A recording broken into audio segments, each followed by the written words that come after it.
Welcome to our latest video. Today, we're diving into a quick and easy guide on how to unblock someone on Roblox using your PC, especially with the new update. Let's get started. First, head over to your Roblox application. Once it's open, you'll notice the main screen. Next, look for the left side menu. Here, you'll see several options, but what you want to do is click on More. This will expand additional features and settings for your account. Now that you've done that, locate and click on Settings. This is where you can manage various aspects of your Roblox account, including your privacy settings. Once you're in the Settings menu, find the Privacy tab. This section is crucial because it controls who can interact with you on the platform. Here's where it gets specific.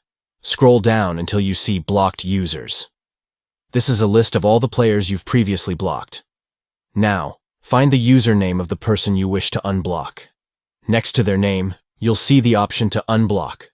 Simply click on that, and just like that, they'll be unblocked. And there you have it. You've successfully unblocked someone on Roblox with just a few simple steps.